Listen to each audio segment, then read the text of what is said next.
নমস্কার শ্রোতা বন্ধুরা, গল্প মন্থনের আসরে সবাইকে সাদর আমন্ত্রণ। আমি বলেছিলাম যত তাড়াতাড়ি সম্ভব গৃহদাহ উপন্যাসের পরবর্তী অংশ নিয়ে আসব। আজ আপনাদের শোনাব গৃহদাহ উপন্যাসের ৬ষ্ঠ পর্ব। আশা করি আর ২-৩টে পর্বের মধ্যেই এটি শেষ করতে পারব। সঙ্গে থাকবেন শেষ পর্যন্ত। ভালো লাগলে লাইক, শেয়ার, কমেন্ট করে যাবেন। শুরু করছি কথাশিল্পী শরৎচন্দ্র চট্টোপাধ্যায়ের গৃহদাহ উপন্যাসের আজ ৬ষ্ঠ পর্ব।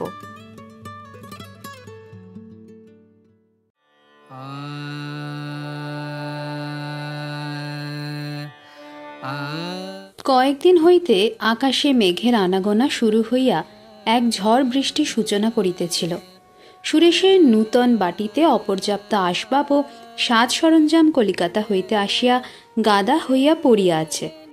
তাহাদিগকে সাজাইয়া গুছাইয়া লইবার দিকে কোনো পক্ষেরই কোনো গা নাই। একজোড়া বড় ঘোড়া এবং একখানা অতিশয় দামি গাড়ি পরশু আসিয়া পর্যন্ত কোন এক আস্তাবলে সহিস কোচম্যানের জিম্মায় রহিয়াছে, কেহই খোঁজ লয় নাই।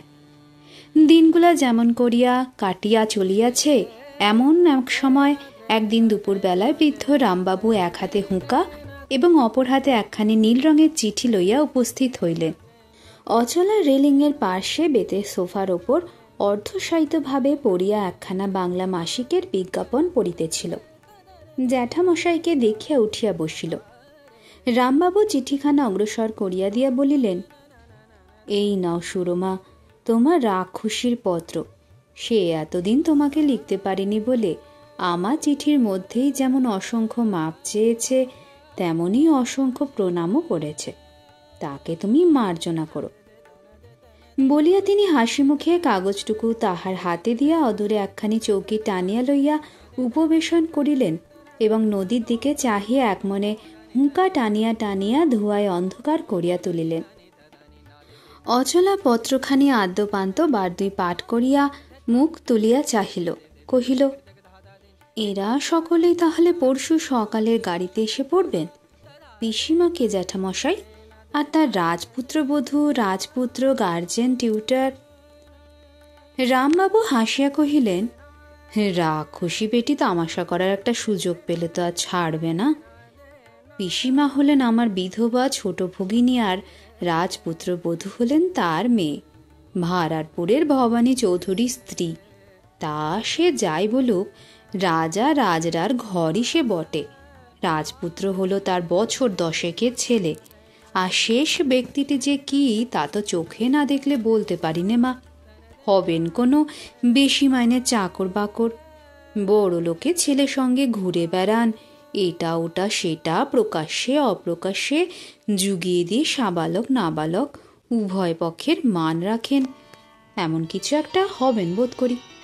কিন্তু সেজন্যে তো ভাবছি নে সুরমা, আসুন খানদান, পশ্চিমের জল হাওয়ায় গলা জ্বালা বুক জ্বালা 2 দিন স্থগিত, হয়তো খুব খুশি হবে।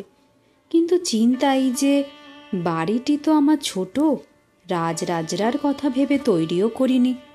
ঘরদোরের বন্দোবস্ত তার উপযোগী নয়। সঙ্গে দাস দাসও আসবে হয়তো প্রয়োজনে 3 গুণ বেশি। আমি তাই মনে করছি তোমার বাড়িটাকে যদি। অচলা ব্যগ্র হইয়া বলিল, কিন্তু তার তো সময় নেই জ্যাঠামশাই। তাছাড়া একলা অত দূরে থাকি কি তাদের সুবিধা হবে? রামবাবু কহিলেন, সময় আছে, যদি এখন থেকেই লাগা যায়, আর জায়গা প্রস্তুত থাকলে কোথায়কার সুবিধে হবে সে মীমাংসা সহজেই হতে পারবে। সুরেশবাবু তো শোনা মাত্রই টমটম ভাড়া করে চলে গেছেন, তোমার গাড়িও তৈরি হয়ে এলো বলে। তুমি নিজে যদি একটু শীঘ্র প্রস্তুত হয়ে নিতে পারো মা, আমিও তাহলে সে ফুরসতে জুতো জোড়াটা বদলে একখানি উড়নি কাঁধে ফেলে নি।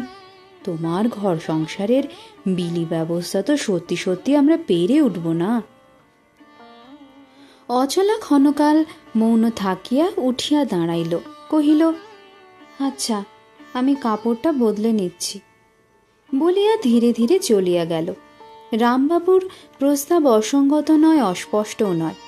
আত্মীয় রাজকুমার ও রাজমাতার স্থান সংকুলান করিতে এ আশ্রয় ত্যাগ করিয়া যে এবার তাহাকে স্থানান্তরে যাইতে হইবে, এ কথা অচলা সহজেই বুঝিল, কিন্তু বুঝা সহজ হইলে কিছু তাহার ভাল লঘু হইয়া ওঠে না। মনের মধ্যে সেটা যতদূর গেল ততদূর গুরুভার স্টিল রোলারের ন্যায় যেন পিষিয়া দিয়া গেল। এতদিনের মধ্যে একটা দিনের জন্য কেহ তাহাকে বাটির বাহির করিতে সম্মত করিতে পারে নাই। মিনিট 15 পরে আজ প্রথম যখন সে নিজের অভ্যস্ত সাজে প্রস্তুত হইয়া শুধু এই জন্যেই নামিয়া আসিল, তখন চারিদিকে সমস্তই তাহার চক্ষে নূতন ও আশ্চর্য বলিয়া ঠেকিল। এমনকি আপনাকে আপনি যেন আর একরকম বলিয়া বোধ হইতে লাগিল। ফটকের বাহিরে দাঁড়াইয়া প্রকাণ্ড জুড়ি নবপরিচ্ছদে সজ্জিত কোচম্যান মনিব জানিয়া উপর হইতে সেলাম করিল। সহিস দ্বার খুলিয়া সসম্মানে সরিয়া দাঁড়াইল এবং তাহাকে অনুসরণ করিয়া বৃদ্ধ রামবাবু যখন সম্মুখের আসন গ্রহণ করিয়া বসিলেন, তখন সমস্তটাই অদ্ভুত স্বপ্নের মতো মনে হইতে লাগিল। তাহার আচ্ছন্ন দৃষ্টি গাড়ির যে অংশটার প্রতি দৃষ্টিপাত করিল, তাহাই বোধ হইল এ কেবল বহুমূল্য নয়, এ শুধু ধনবানের অর্থের দম্ভ নয়, ইহার প্রতিটি বিন্দুটি যেন কাহার সীমাহীন প্রেম দিয়া গড়া। কঠিন পাথরের রাস্তার উপর 4 জোড়া খুরের প্রতিধ্বনি তুলিয়া জুড়ি ছুটিল, কিন্তু অচলার কানের মধ্যে তাহা শুধু অস্পষ্ট হইয়া প্রবেশ করিল। তাহার সমস্ত অন্তর ও বহিরেন্দ্রিয় হয়তো শেষ পর্যন্ত এমন অভিভূত হইয়াই থাকিত, কিন্তু সহসা রামবাবুর কণ্ঠস্বরে সে চকিত হইয়া উঠিল। তিনি সম্মুখের দিকে দৃষ্টি আকর্ষণ করিয়া বলিলেন, মা, ওই তোমার বাড়ি দেখা যায়। লোকজন দাসদাসী সবই নিযুক্ত করা হয়ে গেছে। মোটামুটি সাজানো গোছানোর কাজও বোধ করি এতক্ষণে অনেক এগিয়ে এলো। শুধু তোমাদের শোবার ঘরটিতে মা আমি কাউকে হাত দিতে মানা করে দিয়েছি। তার যাবার সময় বলে দিলাম, সুরেশবাবু, বাড়িরা যেখানে যা খুশি করুনকে আমি গ্রাহ্য করিনে, শুধু মায়ের ঘরটিতে গ্রাজ করে মায়ের আমার কাজ বাড়িয়ে দেবেন না। এই বলিয়া বৃদ্ধ একখানি সলজ্জ হাসি মুখের আশায় চোখ তুলিয়া একেবারে চুপ করিয়া গেল। তিনি কেন যে এমন করিয়া থামিয়া গেলেন অচলা তাহা সেই মুহূর্তেই বুঝিল। তাই যতক্ষণ না গাড়ি নূতন বাংলোর দরজায় আসিয়া পৌঁছিল, ততক্ষণ সে তাহার শুষ্ক বিবর্ণ মুখখানা বাহিরের দিকে ফিরাইয়া এই বৃদ্ধের বিস্মিত দৃষ্টি হইতে গোপন করিয়া রাখিল।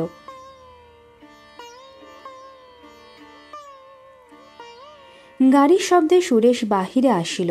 দাস দাসীরাও কাজ ফেলিয়া অন্তরাল হইতে সভয়ে তাহাদের নূতন গৃহিণীকে দেখিতে আসিল, কিন্তু সে মুখের প্রতি চাহিয়া কেহই কোনো উৎসাহ পাইল না। রামবাবুর সঙ্গে সঙ্গে অচলা নীরবে নামিয়া আসিল। সুরেশের প্রতি একবার সে মুখ তুলিয়া চাহিয়াও দেখিল না। তারপরে 3 জনেই নিঃশব্দে ধীরে ধীরে এই নূতন বাড়িটার মধ্যে প্রবেশ করিল। তাহার ভিতরে বাহিরে উপরে নিচে কোথাও যে আনন্দের লেশমাত্র আভাস আছে, তাহা ক্ষণকালের নিমিত্ত কোনো দিকে চাহিয়া কাহারও চক্ষে পড়িল না। কিন্তু ইহার মধ্যে ভুল যে কত বড় ছিল তাহাও প্রকাশ পাইতে বিলম্ব ঘটিল না। বাটি সাজাইবার কাজে ব্যাপৃত থাকিয়া এই সকল অত্যন্ত মহার্ঘ ও অপর্যাপ্ত উপকরণ রাশির মধ্যে দাঁড়াইয়া, তাই সকল চিন্তাকে ছাপাইয়া একটি চিন্তা সকলের মনে বারবার ঘা দিতে লাগিল যে যাহার টাকা আছে সে খরচ করিয়াছে। এ একটা পুরাতন কথা বটে, কিন্তু এ তো শুধু তাই নয়, এ যেন একজনকে আরাম ও আনন্দ দিবার জন্য আরেকজনের ব্যাকুলতার অন্ত নাই। কাজের ভিড়ের মধ্যে, জিনিসপত্র নাড়ানাড়ির মধ্যে সাধারণ কথাবার্তা অনেক হইল, চোখাচোখি অনেকবার হইল, কিন্তু সকলের ভিতর হইতেই একটা অনুচ্চারিত বাক্য, অপ্রকাশ্য ইঙ্গিত রহিয়া রহিয়া কেবল এই দিকেই অঙ্গুলি নির্দেশ করিতে লাগিল। বাড়িটার ধোয়া মোছার কাজ শেষ হয় নাই, সুতরাং ইহাকে কতকটা বাসোপযোগী করিয়া লইতেই সারা বেলাটা গেল। ক্লান্ত পরিশ্রান্ত হইয়া 3 জনই যখন বাড়ি ফিরিবার জন্য গাড়িতে আসিয়া বসিলেন, তখন রাত্রি 1 প্রহর হইয়াছে। একটা বাতাস উঠিয়া সমুখের কতকটা আকাশ স্বচ্ছ হইয়া গিয়াছিল। শুধু মাঝে মাঝে একটা ধূসর রঙের খণ্ড মেঘ এক দিগন্ত হইতে আসিয়া নদীর পার হইয়া আরো এক দিগন্তে ভাসিয়া চলিয়াছিল, এবং তাহারই ফাঁকে ফাঁকে কভু উজ্জ্বল কভু ম্লান জ্যোৎস্নার ধারা যেন সপ্তমীর বাঁকা চাঁদ হইতে চারিদিকে প্রান্তর ও গাছপালার উপর ঝরিয়া ঝরিয়া পড়িতেছিল। এই সৌন্দর্য দু চক্ষু ভরিয়া গ্রহণ করিতে বৃদ্ধ রামবাবু জানালার বাহিরে বিস্ফারিত নেত্রে চাহিয়া রহিলেন। কিন্তু যাহারা বৃদ্ধ নয়, প্রকৃতির সমস্ত রস সমস্ত মাধুর্য উপভোগ করিবারই যাহাদের বয়স, তাহারাই কেবল গাড়ির 2 গদি আটা কোণে মাথা রাখিয়া চক্ষু মুদ্রিত করিল। অনেকদিন পূর্বেকার একটি স্মৃতি অচলার মনের মধ্যে একেবারে ঝাপসা হইয়া গিয়াছিল। অনেকদিন পরে আজ আবার তাহাই মনে পড়িতে লাগিল। যেদিন সুরেশের কলিকাতার বাটি হইতে তাহারা এমনই এক সন্ধ্যা বেলায় এমনই গাড়ি করিয়া ফিরিতেছিল, যেদিন তাহার সম্পদ ও সম্ভোগের বিপুল আয়োজন মহিমের নিকট হইতে তাহার অতৃপ্ত মনটাকে বহুদূরে আকর্ষণ করিয়া লইয়া গিয়াছিল, যেদিন সুরেশের হাতেই আত্মসমর্পণ করা একান্ত অসঙ্গত বা অসম্ভব বলিয়া মনে হয় নাই, বহুকাল পরে কেন যে সহসাজ সেই কথাটাই স্মরণ হইল। ভাবিতে গিয়া নিজের অন্তরের নিগূঢ় ছবিটা স্পষ্ট দেখিতে পাইয়া তাহার সর্বাঙ্গ বাহিয়া যেন লজ্জার ঝড় বহিতে লাগিল। লজ্জা লজ্জা লজ্জা! এই গাড়ি, ওই বাড়ি ও তাহার কত কি আয়োজন সমস্তই তাহার স্বামীর আদরের উপহার বলে একদিন সবাই জানিল। আবার একদিন আসিবে যখন সবাই জানিবে ইহাতে তাহার সত্যকার অধিকার কানাকড়ির ছিল না, ইহার আগা গোড়াই মিথ্যা। সেদিন লজ্জা সে রাখিবে কোথায়? অথচ আজিকার জন্য এই কথা কিছুতেই মিথ্যা নয় যে ইহার সবটুকুই শুধুমাত্র তাহারই পূজার নিমিত্ত সযত্নে আহরিত হইয়াছে, এবং ইহার আগা গোড়াই স্নেহ দিয়া, প্রেম দিয়া, আদর দিয়া মণ্ডিত। এই যে মস্ত জুড়ি দিগবিদিক কাঁপাইয়া তাহাকে বহন করিয়া ছুটিয়াছে, ইহার সুকোমল স্পর্শের সুখ, ইহার নিস্তরঙ্গ অবাধ গতির আনন্দ সমস্তই আজ তাহার। আজ যে কেবল তাহারই মুখ চাহিয়া ওই অগণিত দাস দাসী আগ্রহে প্রতীক্ষা করিতেছে। দেখিতে দেখিতে তাহার মনের মধ্য দিয়া লোভ ও ত্যাগ, লজ্জা ও গৌরব ঠিক যেন গঙ্গা যমুনার মতোই পাশাপাশি বহিতে লাগিল, এবং ক্ষণকালের নিমিত্ত ইহার কোনটাকে সে অধিকার করিতে পারিল। কিন্তু তথাপি বাটি পৌঁছিয়া বৃদ্ধ রামবাবু তাহার সান্ধ্যকৃত্য সমাপন করিতে চলিয়া গেল। সে যখন অকস্মাৎ শ্রান্তি ও মাথা ব্যথার দোহাই দিয়া অত্যন্ত অসময়ে দ্রুতপদে গিয়া নিজের ঘরের কবাট রুদ্ধ করিয়া শয্যা গ্রহণ করিল, তখন একমাত্র লজ্জা অপমানই যেন তাহাকে গিলিয়া ফেলিতে চাহিল। পিতার লজ্জা, স্বামীর লজ্জা, আত্মীয় বন্ধু বান্ধবের লজ্জা, সকলের সমবেত লজ্জাটাই কেবল চোখের ওপর অভ্রভেদী হইয়া উঠিয়া অপর সকল দুঃখকে আবৃত করিয়া দিল। শুধুমাত্র এই কথাটাই মনে হইতে লাগিল, এই ফাঁকি যেন একদিন যখন ধরা পড়িবে তখন মুখখানা লুকাইবার জায়গা পাইবে সে কোথায়? অথচ যে সমাজ সংস্কারের মধ্যে সে শিশুকাল হইতে মানুষ হইয়া উঠিয়াছে, সেখানে অজিনের শয্যা বা তরুমূল বাস কোনোটাকেই কাহাকেও কামনার বস্তু বলিতে সে শুনে নাই।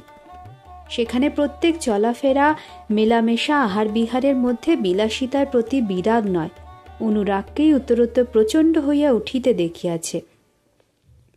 যেখানে হিন্দু ধর্মের কোনো আদর্শের সহিতই তাহার পরিচয় ঘটিতে পায় নাই, পরলোকের আশা ইহলোকের সমস্ত সুখ হইতে আপনাকে বঞ্চিত করার নিষ্ঠুর নিষ্ঠাকে সে কোনোদিন দেখিতে পায় নাই, সে দেখিয়াছে শুধু পরের অনুকরণে গঠিত ঘরের সমাজটাকে, যাহার প্রত্যেক নরনারী সংসারের আকণ্ঠ পিপাসায় দিনের পর দিন কেবল শুষ্ক হইয়াই উঠিয়াছে। তাই এই নিরালা শয্যার মধ্যে চোখ বুজিয়া সে ঐশ্বর্য জিনিসটাকে কিছুই না বলিয়া উড়াইয়া দিতে পারিল না, এবং চাই না, প্রয়োজন নাই, এ কথাতেও মন তাহার কোনো মতেই সায় দিল না। তাহার আজন্মের শিক্ষা ও সংস্কার ইহার কোনোটাকেই তুচ্ছ করিবার পক্ষে অনুকূল নয়, অথচ গ্লানিতেও সমস্ত হৃদয় কালো হইয়া উঠিয়াছে। তাই যত সম্পদ, যত উপকরণ, এই দেহটাকে সর্বপ্রকারে সুখে রাখিবার মতো যত বিবিধ আয়োজন আজ অযাচিত তাহার পদতলে আসিয়া ঠেকিয়াছে, তাহার দুর্নিবার মোহ তাহাকে অবিশ্রান্ত এক হাতে টানিতে এবং অন্য হাতে ফেলিতে লাগিল। অথচ দুঃখের স্বপ্নের মধ্যে যেমন একটা অপরিস্ফুট মুক্তির চেতনা সঞ্চরণ করে, তেমনি এই বোধটাও তাহার একেবারে তিরোহিত হয় নাই যে অদৃষ্টের বিড়ম্বনায় আজ যাহা ফাঁকি, ইহাই একদিন সত্য হইয়া উঠিবার পথে কোনো বাধাই ছিল না। এই সুরেশই তাহার স্বামী হইতে পারিত এবং কোনো এক ভবিষ্যতে ইহা একেবারেই অসম্ভব এমন কথাও কেহ জোর করিয়া বলিতে পারে না। তাহাদের অনুরূপ সকল সমাজেই বিধবার আবার বিবাহ হয়। হিন্দু নারীর মতো কেবল একটি মাত্র লোকের কাছেই পত্নীত্বের বন্ধন ইহকাল ও পরকাল ব্যাপিয়া বহন করিয়া ফিরিবার অলঙ্ঘ অনুশাসন তাহাদের মানিতে হয় না। তাই জীবন মরণে শুধু কেবল একজনকেই অনন্য গতি বলিয়া ভাবনা করিবার মতো অবরুদ্ধ মন তাহার কাছে প্রত্যাশা করা যায় না। সেই মন এক স্বামীর জীবিতকালেই অপরকে স্বামী বলিত অপরাধের ভারে যতই কেননা পীড়িত, লজ্জা ও অপমানের জ্বালায় যতই না জ্বলিতে থাকুক, ধর্ম ও পরকালের গদা ধরাশায়ী করিয়া দিবার ভয় দেখাইতে পারিল না। বন্ধ দরজায় ঘা দিয়া রামবাবু ডাকিয়া বলিলেন, জলস্পর্শ না করে শুয়ে পড়লে মা? শরীরটা কি খুব খারাপ বোধ হচ্ছে? অচলা চিন্তা সূত্র ছিঁড়িয়া গেল। হঠাৎ মনে হইল এই যেন তাহার বাবার গলা। রাগ করিয়া অসময় শুইয়া পড়িলে ঠিক এমনই উদ্বিগ্ন কণ্ঠে তিনি কবাটের বাহিরে দাঁড়াইয়া ডাকাডাকি করিতেন। এই চিন্তাটাকে সে কিছুতেই ঠাঁই দিত না, কিন্তু এই স্নেহের আহ্বানকে সে ঠেকাইতে পারিল না। চক্ষের নিমিষে তাহার দুই চক্ষু অশ্রুপূর্ণ হইয়া উঠিল। তাড়াতাড়ি মুছিয়া ফেলিয়া রুদ্ধ কণ্ঠ পরিষ্কার করিয়া সাড়া দিল এবং দ্বার উন্মুক্ত করিয়া সম্মুখে আসিয়া দাঁড়াইল। এই বৃদ্ধ ব্যক্তি এতদিনে এত ঘনিষ্ঠতা সত্ত্বেও বরাবর একটা দূরত্ব রক্ষা করিয়াই চলিতেন। এ বাটিতে ইহাদের আজ শেষ দিন মনে করিয়াই বোধহয় এক নিমিষে এই ব্যবধান অতিক্রম করিয়া গেলেন। এক হাত অচলার কাঁধের ওপর রাখিয়া অন্য হাতে তাহার ললাট স্পর্শ করিয়া মুহূর্ত পরে সহাস্যে বলিলেন, বুড়ো জ্যাঠামশায়ের সঙ্গে দুষ্টুমি মা, কিছু হয়নি, এসো। বলিয়া হাত ধরিয়া আনিয়া বারান্দায় একটা চেয়ারের ওপর বসাইয়া দিলেন। অদূরে আরো একটা চৌকির ওপর সুরেশ বসিয়াছিল। সে মুখ তুলিয়া একবার চাহিয়াই আবার মাথা হেঁট করিল। কথা ছিল রাত্রে ধীরে সুস্থে বসিয়া সারাদিনের কাজকর্মের একটা আলোচনা করা হইবে। সে সেই জন্যেই শুধু একাকী বসিয়া রামবাবুর ফিরিয়া আসার প্রতীক্ষা করিতেছিল। তাহার প্রতি চাহিয়া বৃদ্ধ একটু হাসিয়া কহিলেন, সুরেশবাবু, আপনার ঘরের লক্ষ্মীটি তো কোন এক বিলিতি বাপের মেয়ে, দিনক্ষণ পাঁজি পুঁথি মানেন না। তখন আপনি নিজে মানুন না মানুন বিশেষ যায় আসে না, কিন্তু আমার এই ৩-২০ বছরে কুসংস্কার তো যাবার নয়। কাল প্রহর ১.৫-এর ভিতরেই একটা শুভক্ষণ আছে। সুরেশ ইঙ্গিতটা হঠাৎ বুঝিতে না পারিয়া কিছু আশ্চর্য হইয়া প্রশ্ন করিল, কিসের শুভক্ষণ? রামবাবু ঠিক সোজা উত্তরটা দিতে পারিলেন না। একটু যেন ইতস্তত করিয়া কহিলেন, এরপরে কিন্তু সপ্তাহ খানেকের মধ্যে পাঁজিতে আর দিন খুঁজে পেলাম না, তাই ভাবছিলাম। কথাটা এবার সুরেশ বুঝিল বটে, কিন্তু হাঁ না কোনো প্রকার জবাব দিতে না পারিয়া সভয়ে গোপনে একবার মুখ তুলিয়া অচলার প্রতি চাহিতে গিয়া আর চোখ নামাইতে পারিল না। দেখিল সে দুটি স্থির দৃষ্টি তাহারই ওপর নিবদ্ধ করিয়া নিঃশব্দে বসিয়া আছে। অচলা শান্ত মৃদু কণ্ঠে কহিল, কাল সকালেই তো আমরা ও বাড়ি যেতে পারি। বিস্ময়াভিভূত সুরেশের মুখে এই সোজা প্রশ্নের সোজা উত্তর কিছুতেই বাহির হইল না। সে শুধু অনিশ্চিত কণ্ঠে কোনো মতে এই কথাটাই বলিতে চাহিল যে সে বাড়ি এখনো সম্পূর্ণ বসবাস করবার মতো হয় নাই।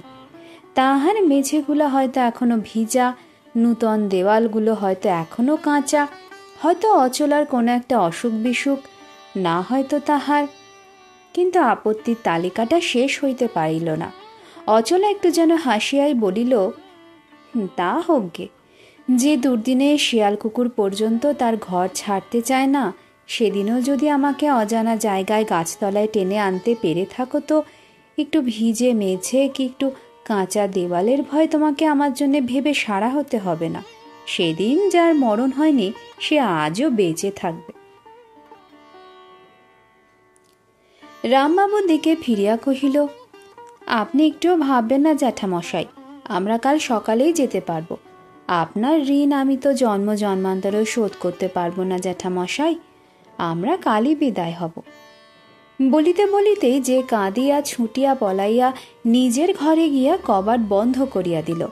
বৃদ্ধ রামবাবু ঠিক যেন বজ্রা হতের ন্যায় নিশ্চল হইয়া বসিয়া রহিলেন। তাহার বিহ্বল ব্যাকুল দৃষ্টি একবার সুরেশের আনত মুখের প্রতি, একবার ওই অবরুদ্ধ দ্বারের প্রতি চাহিয়াই কেবলই এই বিফল প্রশ্ন করিতে লাগিল, এ কি হইল, কেন হইল, কেমন করিয়া সম্ভব হইল? কিন্তু অন্তর্যামী ভিন্ন এই মর্মান্তিক অভিমানের আর কে উত্তর দেবে? পরদিন প্রভাত হইতেই আকাশ মেঘাচ্ছন্ন। সেই মলিন আকাশতলে সমস্ত সংসারটাই কেমন এক প্রকার বিষণ্ণ ম্লান দেখাইতেছিল। সজ্জিত গাড়ি দ্বারে দাঁড়াইল। কিছু কিছু তোরঙ্গ বিছানা প্রভৃতি তাহার মাথায় তোলা হইয়াছে। পাঁজি শুভ মুহূর্তে অচলা নিচে নামিয়া আসিল এবং গাড়িতে উঠিবার পূর্বে রামবাবুর পদধূলি গ্রহণ করিতেই তিনি জোর করিয়া মুখে হাসি আনিয়া বলিলেন, মা, বুড়ো মানুষের মা হওয়ার অনেক ল্যাঠা। একটু পায়ের ধুলো নিয়ে আর মাইল 2 তফাতে পালিয়ে পরিত্রাণ পাবে যেন মনে করো না। অচলা সজল চক্ষু দুটি তুলিয়া আস্তে আস্তে কহিল, আমি তো তা চাই নে জ্যাঠামশাই। এই করুণ কথাটুকু শুনিয়া বৃদ্ধের চোখেও জল আসিয়া পড়িল। তাহার হঠাৎ মনে হইল, এই অপরিচিত মেয়েটি আবার যেন পরিচয়ের বাহিরে কত দূরেই না সরিয়া যাইতেছে। স্নেহার্দ কণ্ঠে কহিলেন, সে কি আমি জানি নে মা, নইলে স্বামী নিয়ে আপনার ঘরে যাচ্ছ, চোখে আবার জল আসবে কেন? কিন্তু তবুও তো আটকাতে পারলাম না। বলিয়া হাত দিয়ে এক ফোঁটা অশ্রু মুছিয়া ফেলিয়া আবার হাসিয়া কহিলেন, কাছে ছিলে রাত্রিদিন উপদ্রব করতাম, এখন সেইটে পেরে উঠব না বটে, কিন্তু এর শুদ্ধ তুলে নিতেও ত্রুটি হবে না, তাও কিন্তু তুমি দেখে নিও। সুরেশ পিছনে ছিল। সে আজ এই প্রথম যথার্থ ভক্তি ভরে বৃদ্ধের পদধূলি লইয়া প্রণাম করিলে তিনি চুপি চুপি বলিলেন, আমার এখানে আপনি সুখে ছিলেন না সে আমি জানি সুরেশবাবু, নিজের গৃহে এবার এইটি যেন দূর হয়, আমি কায় মনে আশীর্বাদ করি। সুরেশ কোনো কথাই কহিল না, কেবল একবার হেঁট হইয়া প্রণাম করিয়া গাড়িতে গিয়া বসিল। রামবাবু আরেক দফা আশীর্বাদ করিয়া উচ্চৈস্বরে জানাইয়া দিলেন যে তিনিও একখানা এক্কা আনিতে বলিয়া দিয়াছেন, হয়তোবা বেলা পড়িতে না পড়িতেই গিয়া হাজির হইবেন, কিন্তু তখন রাগ করিলে চলিবে না। এই বলিয়া পরিহাস করিতে গিয়া শুধু একটা দীর্ঘশ্বাস ফেলিয়া মৌন হইলেন। গাড়ি চলিয়া গেলে তিনি মনে মনে বলিতে লাগিলেন, এ ভালোই হইল যে ইহারা সময় থাকিতে চলিয়া গেল। এখানে শুধু যে স্থানাভাব তাই নয়, তাহার বিধবা ভগিনীটির স্বভাবটিও তিনি ভালো করিয়াই জানিতেন। অপরের নারীর খবর জানিতে তাহার কৌতূহলের অবধি নাই। সে আসিয়াই সুরমাকে কঠিন পরীক্ষা করিতে প্রবৃত্ত হইবে এবং তাহার ফল আর যাহাই হোক আহ্লাদ করিবার বস্তু হইবে না। এই মেয়েটির কিছুই না জানিয়াও তিনি জানিয়াছিলেন যে সত্য সত্যই ভদ্রমহিলা। কোনো একটা সুবিধার খাতিরে সে কিছুতেই মিথ্যা বলিতে পারিবে না। সে যে ব্রাহ্ম পিতার কন্যা, সে যে নিজেও ছোঁয়াছুঁই ঠাকুর দেবতা মানে না, ইহার কোনোটাই গোপন করিবে না। তখন এ বাটিতে যে বিপ্লব বাঁধিয়া যাইবে তাহা কল্পনা করিতে হৃদকম্প হয়। কিন্তু ইহা তো গেল তাহার নিজের সুখ সুবিধার কথা। আরও একটা ব্যাপার ছিল, যাহাকে তিনি নিজের কাছেও স্পষ্ট করিয়া লইতে চাহিতেন না। তাহার মেয়ে ছিল না, কিন্তু প্রথম সন্তান তাহার কন্যা হইয়াই জন্মগ্রহণ করিয়াছিল।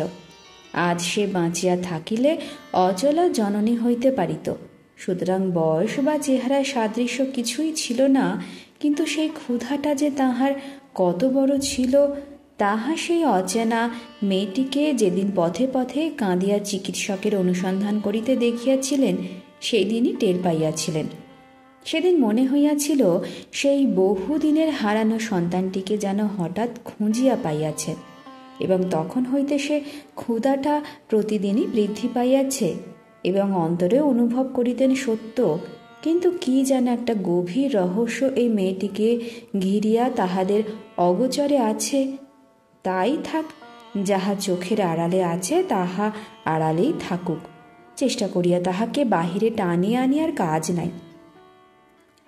একদিন রাক্ষসী এই একটুমাত্র আভাস দিয়াছিল যে বোধহয় ভিতরে একটা পারিবারিক বিবাদ আছে। বোধহয় কলহ করিয়া সুরেশবাবু স্ত্রী লইয়া গৃহত্যাগ করিয়া আসিয়াছেন। হঠাৎ যেদিন অচলা আপনাকে ব্রাহ্ম মহিলা বলিয়া প্রকাশ করিয়াছিল, অথচ সুরেশের কণ্ঠে ইতিপূর্বেই যজ্ঞোপবীত দেখা গিয়াছিল, সেদিন বৃদ্ধ চমকিত হইয়াছিলেন, আঘাত পাইয়াছিলেন, কিন্তু মনে মনে গুপ্ত রহস্যের যেন একটা হেতু খুঁজিয়া পাইয়াছিলেন। সেদিন নিশ্চয় মনে হইয়াছিল সুরেশ ব্রাহ্মঘরে বিবাহ করিয়াই এই বিপত্তি ঘটাইয়াছে, তাহাতে আর কোনো সন্দেহ নাই। ক্রমশ এই বিশ্বাসই তাহার মধ্যে বদ্ধমূল হইয়া গিয়াছিল। এই বৃদ্ধ লোকটি সত্যই হিন্দু ছিলেন, তাই হিন্দু ধর্মের নিষ্ঠাকেই তিনি পাইয়াছিলেন, ইহার নিষ্ঠুরতার পান নাই। ব্রাহ্ম সন্তান সুরেশের এই দুর্গতি না ঘটিলেই তিনি খুশি হইতেন, কিন্তু এই যে ভালোবাসার বিবাহ, এই যে আত্মীয় স্বজনের বিচ্ছেদ, এই যে লুকোচুরি, ইহার সৌন্দর্য, ইহার মাধুর্য ভিতরে ভিতরে তাহাকে ভারী মুগ্ধ করিত। ইহাকে না জানিয়া প্রশ্রয় দিতে যেন সমস্ত মন তাহার রসে ডুবিয়া যাইত। তাই যখনই দুটি বিদ্রোহী প্রণয় অভিমান তাহার কাছে মাঝে মাঝে মনোমালিন্যের আকারে প্রকাশ পাইত, তখন অতিশয় ব্যথার সহিত তাহার এই কথাটাই মনে হইত, পরগৃহের অত্যন্ত সংকীর্ণ সংকুচিত গণ্ডির মধ্যে যে মিলন কেবল ঠোকাঠুকি খাইতেছে, তাহাই হয়তো নিজের বাটির স্বাধীন ও প্রশস্ত অবকাশে সংসারের অসংখ্য কাজে অকাজে শান্তি ও সামঞ্জস্যে স্থিতি লাভ করিবে। তাহা স্নানের সময় হইয়াছিল। গামছাটা কাঁধে ফেলিয়া নদীর পথে অগ্রসর হইয়া চলিতে চলিতে মনে মনে হাসিয়া বারবার বলিতে লাগিলেন, মা যাবার সময় এই বুড়োটার ওপর বড় অভিমান করেই গেলে। ভাবলে আপনার লোকের খাতিরে জ্যাঠামশাই আমাদের বাড়িতে জায়গা দিলে না, কিন্তু 2-4 দিন পরে যেদিন গিয়ে দেখতে পাবো চোখে মুখে হাসি আর আঁটছে না, সেদিনে শোধ নেব। সেদিন বলবো, এই বুড়োটার মাথার দিব্যি রইল মা, সত্যি করে বল দেখি, আগেকার রাগের মাত্রাটা এখন কতখানি আছে, দেখবো বেটি কি জবাব দেয়। বলিয়া প্রশান্ত নির্মল হাস্যে তাহার সমস্ত মুখ উদ্ভাসিত হইয়া উঠিল। তিনি মনে মনে স্পষ্ট দেখিতে পাইলেন সুরমা মুখ টিপিয়া হাসিয়া কাজে ছুতা করিয়া চলিয়া গেল, কিন্তু পরক্ষণেই থালায় সন্দেশ লইয়া ফিরিয়া আসিয়া মুখ অসম্ভব গম্ভীর করিয়া বলিতে লাগিল, আমার হাতের তৈরি মিষ্টি যদি না খান জ্যাঠামশাই, তো সত্যি সত্যি ভারী ঝগড়া হয়ে যাবে। স্নানান্তে জলে দাঁড়াইয়া গঙ্গা স্তোত্র আবৃত্তি করার মাঝে মাঝেও মেয়েটা সেই লুকাইবার চেষ্টাকে শাক দিয়া মাছ ঢাকার সঙ্গে তুলনা করিয়া বুড়োর ভারী হাসি পাইতে লাগিল, এবং অন্তরের মধ্যে যে ক্ষোভ গতরাত্রি হইতে নিরন্তর বাড়িয়াই চলিয়াছিল, তাহা সন্ধ্যানিক সারিয়া ফিরিবার পথেই কল্পনার স্নিগ্ধ বর্ষণে জুড়াইয়া জল হইয়া গেল। কাল সকালেই সকলে পৌঁছিবেন তার আসিয়াছে, সঙ্গে রাজকুমার নাতি এবং রাজবধূ ভাগিনী সংস্রবে সমস্ত লোকজন সব কিছু আসিবে।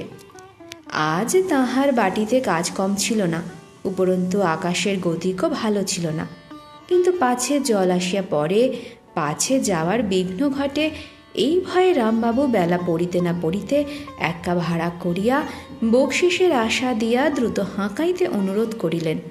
কিন্তু পথেই জল হাওয়া সাক্ষাৎ মিলিল, এবং এ বাটিতে আসিয়া যখন উপস্থিত হইলেন তখন কিছু কিছু বর্ষণ শুরু হইয়াছে। অচলা বাহির হইয়া কহিল, এই দুর্যোগের মধ্যে আজ আবার কেন এলেন জ্যাঠামশাই? আর একটু হলেই তো ভিজে যেতেন।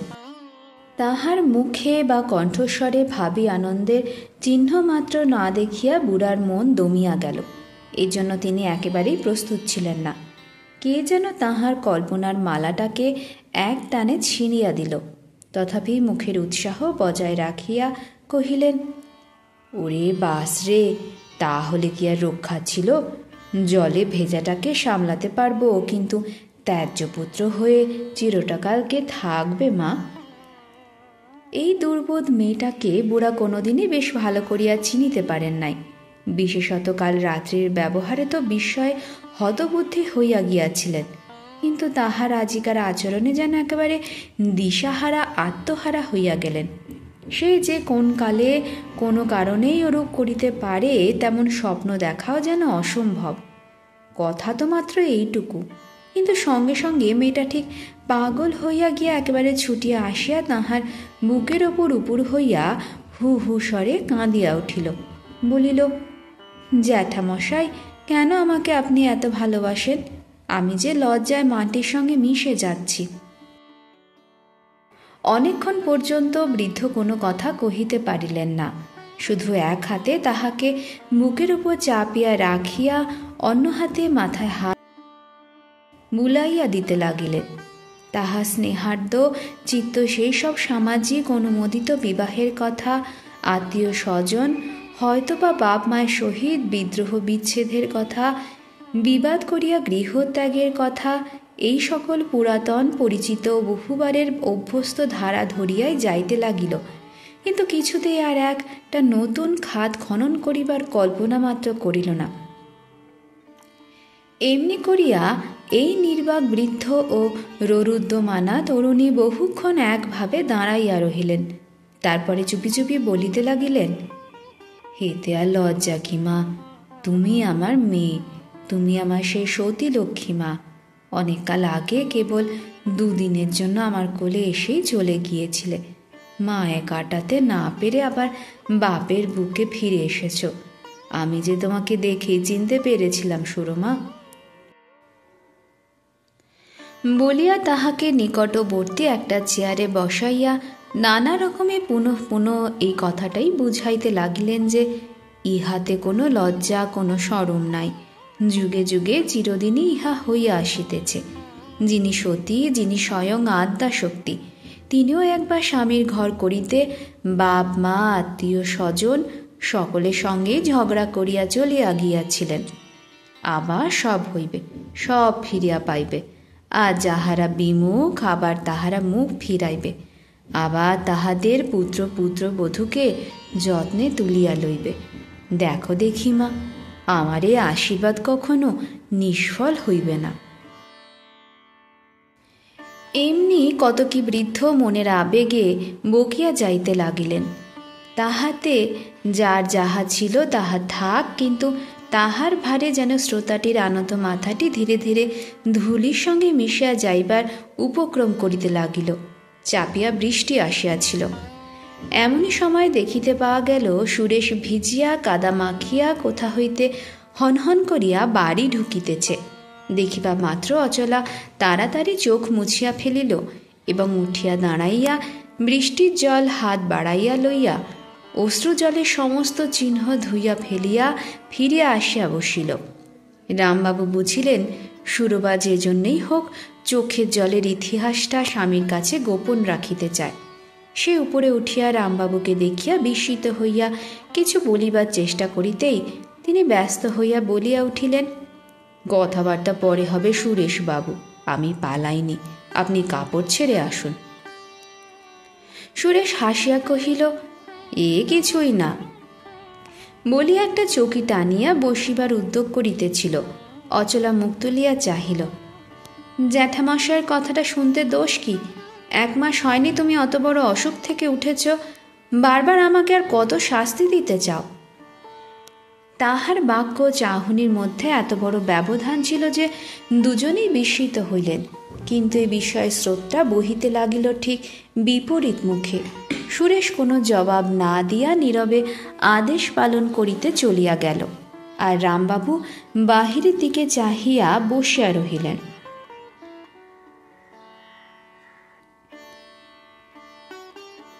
সেই বাহিরের বাড়িপাতের আর বিরাম নাই।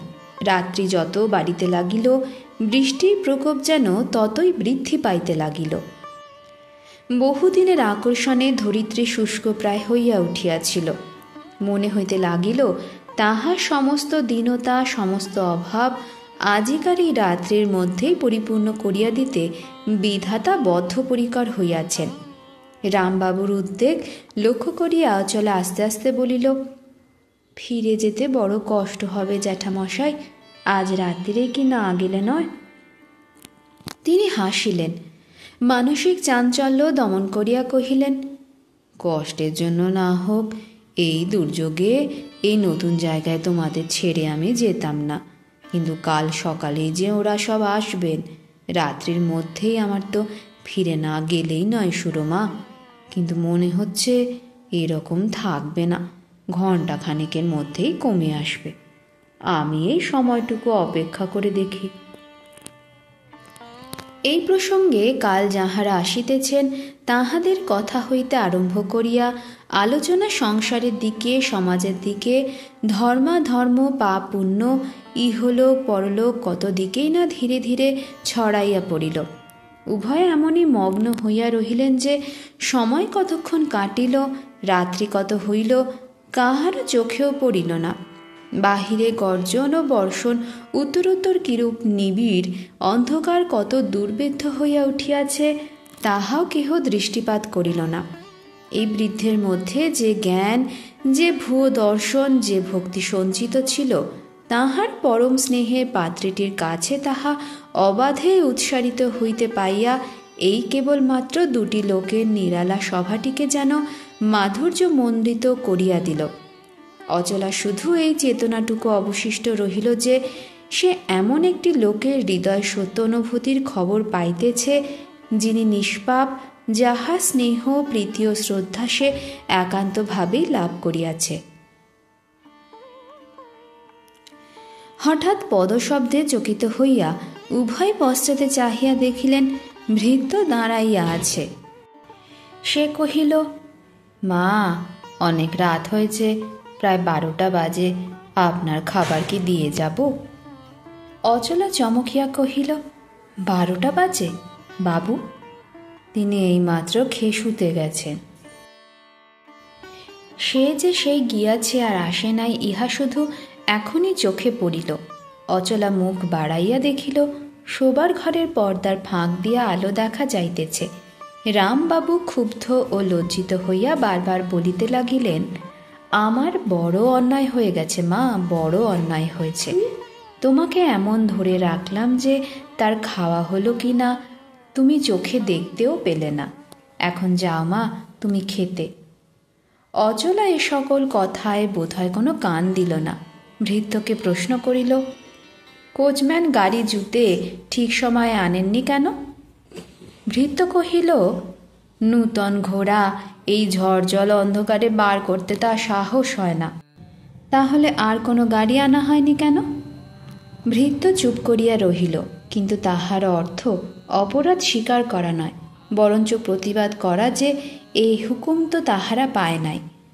রামবাবু উৎকণ্ঠার পরিবর্তে লজ্জা পাইয়াই ক্রমাগত বলিতে লাগিলেন, গাড়ির আবশ্যক নেই, না গেলেও ক্ষতি নেই, কেবল প্রত্যুষে স্টেশনে গিয়ে হাজির হতে পারলেই চলবে। আমি রাত্রে কিছুই খাইনি, আমার সে ঝঞ্ঝাটও নেই। শুধু দুটি তুমি খেয়ে নিয়ে শুতে যাও মা, কথায় কথায় বড্ড রাত হয়ে গেছে, বড্ড অন্যায় হয়ে গেছে। এই বলিয়া একরকম জোর করিয়াই তাহাকে নিচে যাইবার জন্য পাঠাইয়া দিলেন, এবং মিনিট 15 পরে সে উপরে আসিতে ব্যগ্র ও উৎসুক হইয়া বলিতে লাগিলেন, আর 1 মিনিট দেরি নয় মা, তুমি শুতে যাও। আমি এই বসবার ঘরে কোচখানার ওপর দিব্যি শুতে পারবো, আমার কোনো কষ্ট, কোনো অসুবিধা হবে না। শুধু তুমি শুতে যাও সুরমা, আমি দেখি। বৃদ্ধের স্বনির্বন্ধন, আবেদন ও নিবেদন এবং পুনঃ পুনঃ উত্তেজনা অচলাকে যেন আচ্ছন্ন করিয়া ধরিল। যে মিথ্যা সম্মান, প্রীতি ও শ্রদ্ধা সে তাহার এই নিত্য শুভাকাঙ্ক্ষী পিতৃ সমবৃদ্ধের নিকট হইতে এতকাল শুধু প্রতারণার দ্বারাই পাইয়া আসিয়াছে, সে লোভেই এই তাহার একান্ত দুঃসময়ে কণ্ঠরোধ করিয়া অপ্রতিহত বলে সুরেশের নির্জন শয়ন মন্দিরের দিকে ঠেলিতে লাগিল। তাহার মনে পড়িল, এমনই এক ঝড় জল দুর্দিনের রাত্রি একদিন তাহাকে স্বামীহারা করিয়াছিল, আজ আবার তেমনই এক দুর্দিনের দুরতিক্রম অভিশাপ তাহাকে চিরদিনের মতো সীমাহীন অন্ধকারে ডুবাইতে উদ্যত হইয়াছে। কাল অসহ্য অপমানে লজ্জার গভীরতর পঙ্কে তাহার আকণ্ঠ মগ্ন হইয়া যাইবে, ইহা সে চোখের ওপর স্পষ্ট দেখিতে লাগিল। কিন্তু তবুও আজিকার মতো ওই মিথ্যাটাই জয়মাল্য পড়িয়া তাহাকে কোনো মতেই সত্য প্রকাশ করিতে দিল না। আজ জীবনের এই চরম মুহূর্তে অভিমান ও মোহই তাহার চিরজয়ী হইয়া রহিল। সে বাধা দিল না, কথা কহিল না, একবার পিছনে চাহিয়াও দেখিল না। নিঃশব্দে ধীরে ধীরে সুরেশের শয়ন কক্ষে গিয়া উপস্থিত হইল।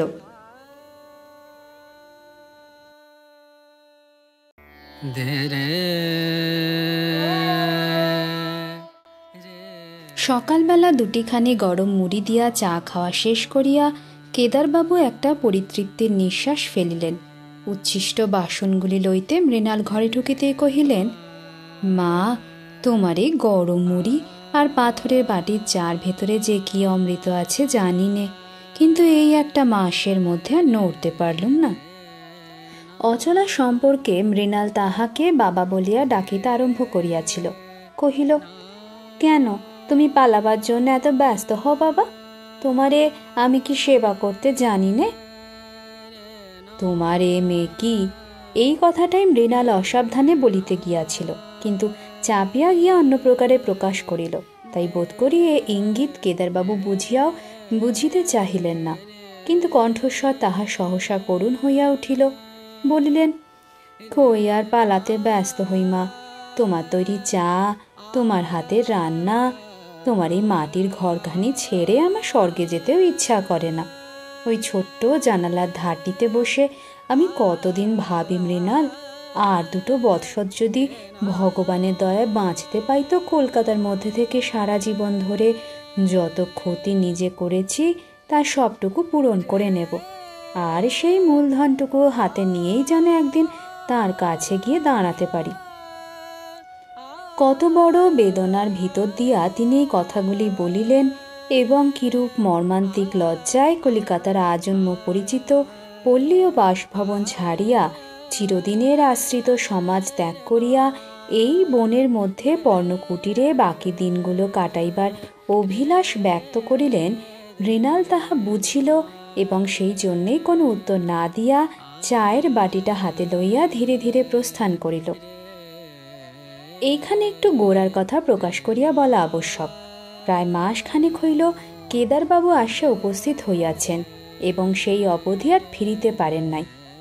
মহিমের অসুখের সময় সুরেশের কলিকাতার বাটিতে এই বিধবা মেয়েটির সহিত তিনি প্রথম পরিচিত হন, কিন্তু এখানে তাহার নিজের বাটিতে আসিয়া যে পরিচয় ইহার পাইলেন, তাহাতে তাহার সমস্ত মন যেন সোনার শৃঙ্খলে বাঁধা পড়িয়া গেল।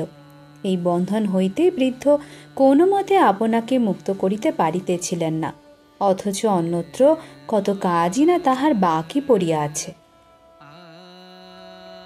মহিমের সহিত তাহার সাক্ষাৎ হয় নাই। তাহার আশা সংবাদ পাইয়াই সে ব্যস্ত হইয়া চলিয়া যায়। যাবার সময় মৃণাল ধরিয়া রাখিতে টানাটানি করে নাই, কারণ শিশুকাল হইতে সে তার সংযম ও সহিষ্ণুতার প্রতি, বুদ্ধি বিবেচনার প্রতি তাহার এত অগাধ বিশ্বাস ছিল যে সে নিশ্চয় বুঝিয়াছিল অচলার সহিত দেখা করা এখন উচিত নয় বলিয়াই কেবল মহিম এমন করিয়া পলায়ন করিতেছে। সে মনে করিয়াছিল তাহার পত্র পাইয়া কেদারবাবু কন্যা জামাতার একটা মিটমাট করিয়া দিতে এরূপ তাড়াতাড়ি করিয়া তাহাকে সঙ্গে লইয়া আসিতেছেন, কিন্তু আসিলেন তিনি একাকী। আজিও পরিষ্কার কিছুই হয় নাই, শুধু সংশয়ের বোঝায় উত্তরোত্তর ভারাক্রান্ত দিনগুলি একটির পর একটি করিয়া নীরবে বহিয়াছে। কেবল উপরের দিকে চাহিয়া একটু বোঝা গিয়াছে যে আকাশে দুর্বেদ্য মেঘের স্তর যদি কোনোদিন কাটে তো কাটিতে পারে, কিন্তু তাহার পিছনে অন্ধকারই সঞ্চিত হইয়া আছে, চাঁদের জ্যোৎস্না নাই।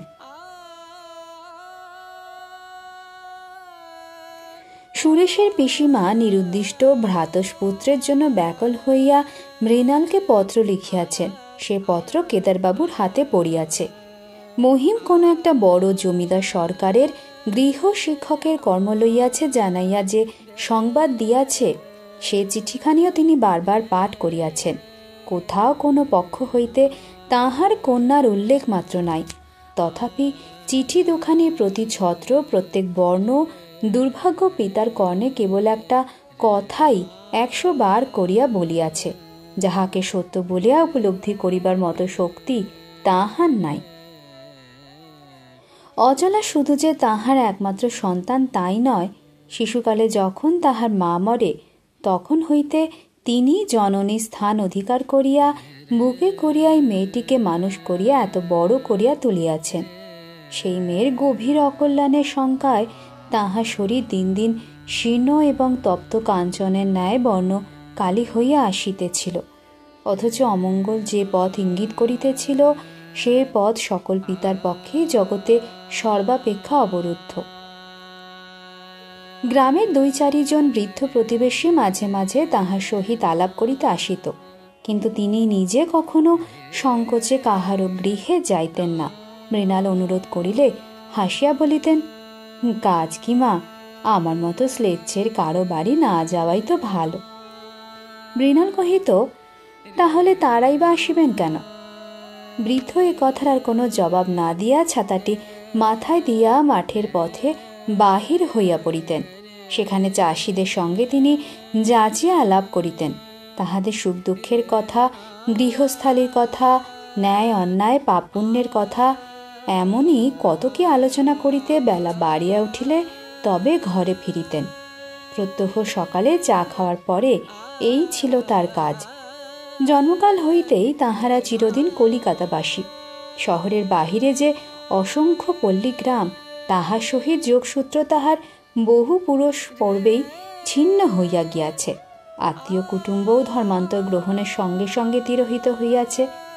অতএব অধিকাংশ নাগরিকের ন্যায় তিনিও যে কিছুই না জানিয়াও ইহাদের সম্বন্ধে বিবিধ অদ্ভুত ধারণা পোষণ করিবেন, তাহাও বিচিত্র নয়। যে অশিক্ষিত অগণিত কৃষিজীবী সুদূর পল্লীতেই সারা জীবন কাটাইয়া দেয়, শহরের মুখ দেখা যাহাদের ভাগ্যে কদাচিৎ ঘটে, তাহাদিগকে তিনি এক প্রকার পশু বলিয়াই জানিতেন এবং সেই সমাজটাকেও বন্য সমাজ বলিয়াই বুঝিয়া রাখিয়াছিলেন।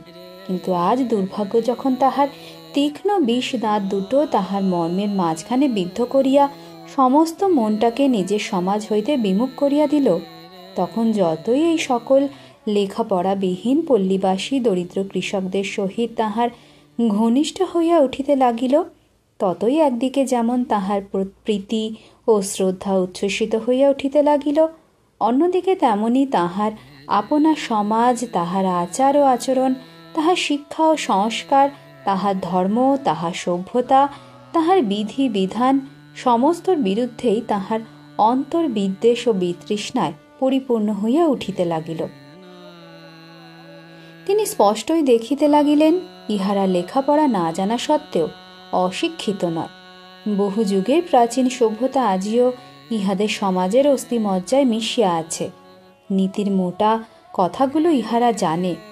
কোনো ধর্মের বিরুদ্ধে ইহাদের বিদ্বেষই নাই, কারণ জগতের সকল ধর্মই যে মূলে এক এবং 33 কোটি দেবদেবীকে অমান্য করিয়াও যে একমাত্র ঈশ্বরকে স্বীকার করা যায়, এই জ্ঞান তাহাদের আছে এবং কাহারও অপেক্ষায় কম নাই। হিন্দুর ভগবান ও মুসলমানের আল্লাহ যে একই বস্তু, এই সত্যও তাহাদের অবিদিত নাই। তাহার মন লজ্জা পাইয়া বারবার বলিতে থাকে, ইহারা কিসে আমাদের চেয়ে ছোট? ইহাদের চেয়ে কোন কথা আমি বেশি জানি? কিসের জন্য ইহাদের সমাজ, ইহাদের সংস্রব ত্যাগ করিয়া আমরা চলিয়া গিয়াছি? আর সে দূর, এত দূর যে এইসব আপনজনের কাছে আজ একেবারে শ্লেচ্ছ হইয়া উঠিয়াছি। এমনি ধারা মন লইয়া যখন বাড়ি ফিরিয়া আসিলেন, তখন বেলা প্রায় 10টা। মৃণাল আসিয়া বলিল, কাল তোমার শরীর ভালো ছিল না বাবা, আজ যেন আবার পুকুরে স্নান করতে যেও না, তোমার জন্য আমি গরম জল করে রেখেছি। একেবারে করে রেখেছ? বলিয়া কেদারবাবু তাহার মুখের দিকে চাহিয়া রহিলেন। স্নানান্তে মৃণাল আহ্নিক করিতে বসিয়াছিল, তাহা সাড়া পাইয়া একমাত্র উঠিয়া আসিয়াছে।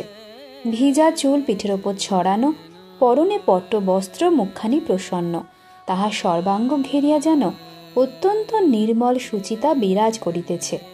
তাহার প্রতি চোখ রাখিয়া বৃদ্ধ পুনশ্চ বলিলেন, এত কষ্ট কেন করতে গেলে মা? এত তো দরকার ছিল না। একটুখানি থামিয়া কহিলেন, আমি তো কলকাতার মানুষ, কলের জলই আমার চিরকালের অভ্যাস, কিন্তু তুমি আমাকে এমন আশ্রয় দিয়েছ, মৃণাল যে তোমার এঁদো পুকুর পর্যন্ত আমার খাতির না করে পারেনি। ওর জলে আমার কোনোদিন অসুখ করে না, আমি পুকুরেই নাইতে যাব মা। মৃণাল মাথা নাড়িয়া বলিল, না বাবা, সে হতে পারবে না। কাল তোমার অসুখ করেছিল আমি ঠিক জানি। আমি জল নিয়ে আসি গে, তুমি তেল মাখতে বসো। বলিয়া সে যাইবার উদ্যোগ করিতে কেদারবাবু হঠাৎ বলিয়া উঠিলেন, সে যেন হলো, কিন্তু আজ এই কথাটা আমাকে বলো দেখি মৃণাল, পরকে এমন সেবা করার বিদ্যেটা তুমি এইটুকু বয়সের মধ্যে কার কাছে কেমন করে শিখলে? এমনটি যে আর আমি কোথাও দেখিনি মা। লজ্জায় মৃণালের মুখ রাঙা হইয়া উঠিল, কিন্তু জোর করিয়া হাসিয়া কহিল, তুমি কি আমার পর বাবা? কেদারবাবু বলিলেন, না, পর নই, আমি তোমার ছেলে, কিন্তু এমন এড়িয়ে গেলেও চলবে না, জবাবাজ দিয়ে তবে যেতে পাবে। মৃণাল ফিরিয়া দাঁড়াইয়া তেমনি সলজ্জ হাসি মুখেই উত্তর দিল, এ আর কি শক্ত কাজ যে চেষ্টা করে শিখতে হবে? এ তো আমাদের জন্মকাল থেকেই শেখা হয়ে থাকে, কিন্তু তোমার জল যে ঠান্ডা হয়ে যাচ্ছে বাবা। তা যাক, বলিয়া কেদারবাবু গম্ভীর হইয়া কহিলেন, ঠিক এই কথাটাই আমি কিছুদিন থেকে ভাবছি মৃণাল। মানুষ শিখে তবে সাঁতার কাটে, কিন্তু যে পাখি জলচর সে জন্মেই সাঁতার দেয়। এই শেখাটা তার কেউ দেখতে পায় না বটে, কিন্তু কাজটাকে ফাঁকি দিয়ে কেবল ফলটুকু তো পাবার জো নেই মা। এ তো ভগবানের নিয়ম নয়, কোথাও না কোথাও কোনো না কোনো আকারে শেখার দুঃখ তাকে বইতেই হবে। তাই ওই জলচরটার মতো যে নীরের মধ্যে তুমি জন্মকাল থেকে অনায়াসেই এত বড় বিদ্যা আয়ত্ত করে নিয়েছ, তোমাদের এই বিরাট বিপুল সমাজ নীরটার কথাই আমি দিন রাত ভাবছি। আমি ভাবি এই যে, কিন্তু তোমার জল যে একেবারে থাক না মা, জল পুকুর তো আর শুকিয়ে যাচ্ছে না। আমি ভাবি এই যে তোমার বুড়ো ছেলেটি শিশুর মতো তার মায়ের কাছে গোপনে কত কথাই শিখে নিচ্ছে, সে তো আর তার খবর নেই। আজও ঠাকুর দেবতা মন্ত্রে তন্ত্রে কানাকড়ি বিশ্বাস হয়নি, কিন্তু তবু যখনই মাকে দেখি স্নানান্তে সে পাংশুটে রঙের মটকার কাপড়খানি পরে আহ্নিক করতে যাচ্ছেন, তখনই ইচ্ছা করে আমিও আবার পৈতে নিয়ে এমন করে কোষাকষি নিয়ে বসে যাই। মৃণাল কহিল, কেন বাবা, তোমার নিজের ধর্ম নিজের সমাজ ছেড়ে অন্য আচার পালন করতে যাবে? তাকেও তো দোষ কেউ দিতে পারে না। কেদারবাবু বলিলেন, কেউ পারে কি না আলাদা কথা, কিন্তু আমি তার গ্লানি করতে বসবো না। সে ভালো হোক মন্দ হোক, এই বয়সে তাকে ত্যাগ করবার সামর্থ্য নেই, বদলাবারও উদ্যম নেই। এই রাস্তা ধরেই জীবনের শেষ পর্যন্ত চলতে হবে।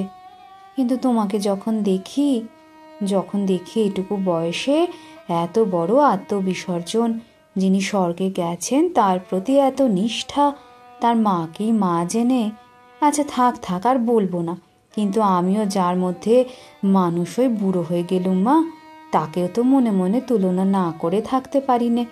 সমাজ ছাড়া যে ধর্ম, তার প্রতি আর যে আস্থা কোনো মতেই টিকিয়ে রাখতে পারি নে মৃণাল। মৃণাল মনে মনে ক্ষুণ্ণ হইল।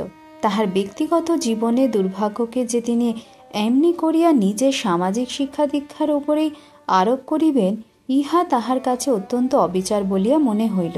বলিল, বাবা, ঠিক এমনি করে যখন আমাদের সমাজটাকে দেখতে পাবেন, তখন এর মধ্যে অনেক ত্রুটি, অনেক দোষ আপনার চোখে পড়বে।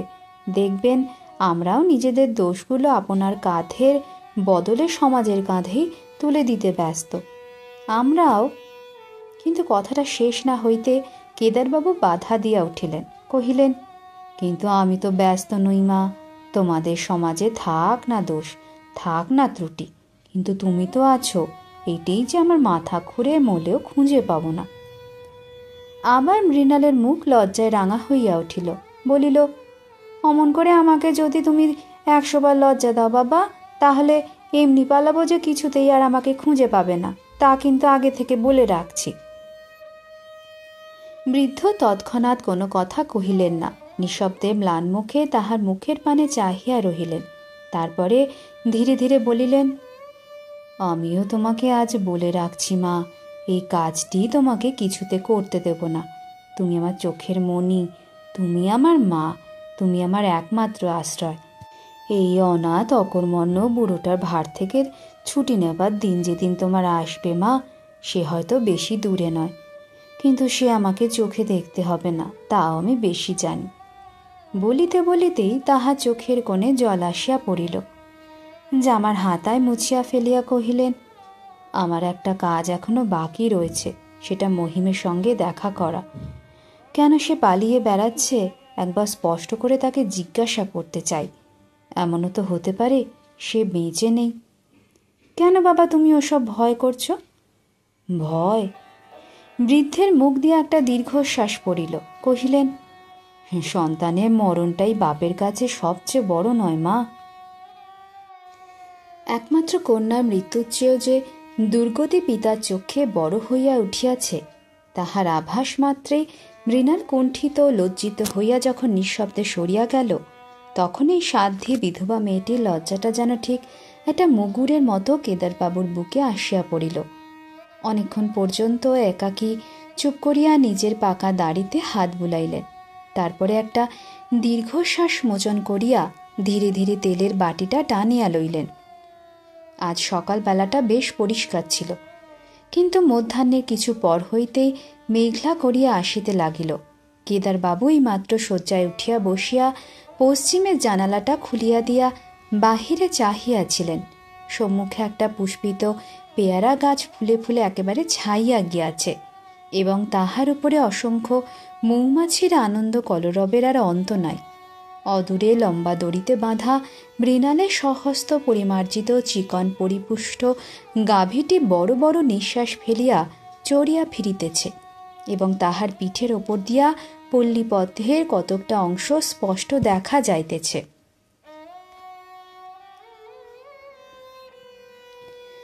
বাবা, তোমার চাটা এবার নিয়ে আসি গে। কেদারবাবু মুখ ফিরিয়া চাহিয়া কহিলেন, এর মধ্যে নিয়ে আসবে মা? বাহ, বেলা বুঝি আর আছে? তিনি একটু হাসিয়া বালিশের তলা হইতে ঘড়িটি বাহির করিয়া বলিলেন, কিন্তু এখনো যে 3টে বাজেনি মা। মৃণাল কহিল, নাই বাজল বাবা 3টে, ও বেলা যে তোমার মোটেই খাওয়া হয়নি।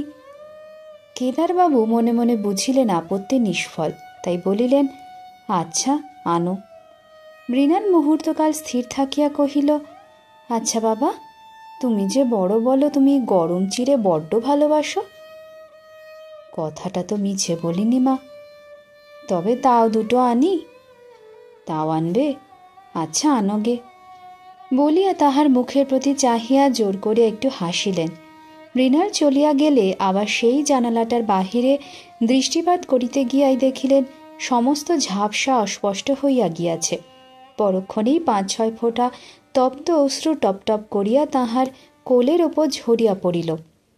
ব্যস্ত হইয়া জামার হাতায় বৃদ্ধ জলের রেখা দুটি মুছিয়া ফেলিয়া মুখখানি শান্ত এবং সহজ দেখাইবার চেষ্টায় এমারসনের খোলা বইটা চোখের সম্মুখে তাড়াতাড়ি মেলিয়া ধরিলেন। তাহার পাতার ভিতরেই যাই থাক, মনের মধ্যে এই কথাটারই ছাপ পড়িতে লাগিল। এ কি আশ্চর্য অজ্ঞেয় ব্যাপার এই সৃষ্টিটা! সংসারের দিনগুলা যখন গণনার মধ্যে আসিয়া ঠেকিল, তখন নাকি এই দীর্ঘ জীবনের সমস্ত অভিজ্ঞতা সকল আয়োজন বাতিল করিয়া আবার নূতন করিয়া অর্জন করিবার প্রয়োজন পড়িল। বেশ দেখিতেছি আমার মানব জন্মের সমস্ত অতীতটাই এক প্রকার ব্যর্থ হইয়া গিয়াছে, অথচ এ কথা বুঝিতেও তো বাকি নাই এই সুদীর্ঘ ফাঁকি ভরিয়া তুলিতে এই একটা মাসই যথেষ্ট হইল। দ্বারে পদশব্দ শুনিয়া তিনি মুখ তুলিয়া চাহিলেন। মৃণাল পাথর বাটিতে চা এবং রেকাবিতে চিঁড়ে ভাজা লইয়া প্রবেশ করিল। 2 হাত বাড়াইয়া সেগুলি গ্রহণ করিতে করিতে কহিলেন, আজ খাওয়া যে আমার ভালো হয়নি তা এখন টের পাচ্ছি, কিন্তু দেখো মা। না বাবা, তুমি কথা কইতে শুরু করলে সব জুড়িয়ে যাবে। কেদারবাবু নীরবে চায়ের বাটিটা মুখে তুলিয়া দিলেন এবং শেষ হইলে নামাইয়া রাখিয়া একটা নিঃশ্বাস ফেলিয়া কহিলেন, আমি এই কামনাই কেবল করি মৃণাল, তুমি আসছে বারে যেন আমার মেয়ে হয়ে জন্মাও। বুকে করে মানুষ করার বিদ্যেটা আমার খুব শেখা আছে মা, সেইটে যেন সেবার সারা জীবন ভরে খাটাবার অবসর পাই। শেষ দিকটায় তাহার কণ্ঠস্বর কাঁপিতে লাগিল, কিন্তু এই ধরনের আলোচনাকেই মৃণাল সবচেয়ে ভয় করিত। তাই তাহার অপরিস্ফুট আবেগের প্রতি লক্ষ্যমাত্র না করিয়াই সহাস্যে কহিল, বাহ, বেশ তো বাবা, তোমার অনেক ছেলেমেয়ের মধ্যে আমিও যেন একজন হই। বৃদ্ধ তৎক্ষণাৎ সবেগে মাথা নাড়িয়া কহিলেন, না, অনেক নয় মা, অনেক নয়, কেবল তুমি একা, আমার একটি মেয়ে, একলা তুমিই আমার সমস্ত বুক জুড়ে থাকবে। এবার যা কিছু তোমার কাছে শিখে যাচ্ছি সেগুলি আবার একটি একটি করে আমার মেয়েকে শিখিয়ে দিয়ে আবার ঠিক এমনি করেই বুড়ো বয়সে সমস্তটুকু তার কাছ থেকে ফিরে নিয়ে পরজন্মের পথে যাত্রা করব। বলিয়া তিনি অলক্ষ্যে একবার চোখের কোণে হাত দিয়া লইলেন। মৃণাল ক্ষুণ্ণ কণ্ঠে কহিল, তুমি কেবল আমাকে অপ্রভৃত করো বাবা, আমি কি জানি বলো তো? এই যে মা, আমার খাওয়া হয়নি, আমি নিজে জানলাম না, কিন্তু তুমি জানতে। ও তো ভারী জানা, যার চোখ আছে সেই তো দেখতে পায়। কিন্তু ওই চোখটাই যে সকলে থাকে না মৃণাল। বলে একটুখানি থামিয়া কহিলেন, আমি সবচেয়ে আশ্চর্য হয়ে গেছি এই দেখে মা, ভগবান কোথায়, কবে আর কি উপায় যে মানুষের যথার্থ আপনার জনটিকে মিলিয়ে দেন তা কেউ জানে না। এ না আছে আড়ম্বর, না আছে কোনো সম্পর্কের বালাই, না আছে সময়ের হিসাব। নিমেষে কোথা দিয়ে কি হয়ে যায়, কেবল বুক ভরে যখন তাকে পাই তখনই মনে হয়, এতকাল এত বড় ফাঁকাটা শুয়েছিলুম কেমন করে। মৃণাল আস্তে আস্তে বলিল, সে ঠিক কথা বাবা, নইলে তোমার একটা মেয়ে যে এই বনের মধ্যে ছিল, এতদিন তো তার খোঁজ খবর রাখনি। কেদারবাবু কহিলেন, সাধ্য কি মা রাখি, তিনি যতদিন না হুকুম করেন, আবার হুকুম যখন দিলেন তখন কোথাও এতটুকু বাঁধল না, কিসে যেন হিড় হিড় করে টেনে নিয়ে এলো। আজ লোকে দেখছে এই তো কেবল একটা মাসের পরিচয়, কিন্তু আমি জানি এই তো শুধু আমার বাসা ভাড়ার হিসেব নয় যে পাঁজির পাতার সঙ্গে মাস কাবারি গণনার মিল হবে। এই যেন কত যুগ যুগান্তর ধরে কেবল তোমার ছায়াতেই বসে আছে, এর আবার দিন মাস বছর কি। বলিয়া তিনি আবার একটুখানি থামিলেন। মৃণাল নিজেও কি যেন একটা বলিতে গেল, সহসা তাহার মুখের প্রতি চাহিয়া সে একেবারে নির্বাক হইয়া রহিল। তাহার মনে হইল এই বৃদ্ধের অন্তরের মধ্যে এতদিন ধরিয়া যে দুঃখের চিতা নীরবে জ্বলিতেছিল সে যেন কেমন করিয়া নিবিয়া আসিল বলিয়া, এবং ইহারই শেষ আভাসটুকু তাহার মুখের ওপর যে দীপ্তিপাত করিয়াছে, সেই ম্লান আলোকে কোথাকার কোন সুগভীর স্নেহ যেন অসীম করুণায় মাখামাখি হইয়া ফুটিয়া উঠিয়াছে। আজকের গল্প আপনাদের কেমন লাগলো তা জানাতে ভুলবেন না। নতুন শ্রোতা বন্ধু হলে পরবর্তী গল্পের নোটিফিকেশন পেতে চ্যানেলটি অবশ্যই সাবস্ক্রাইব করে যাবেন। ভালো থাকবেন সবাই, নমস্কার।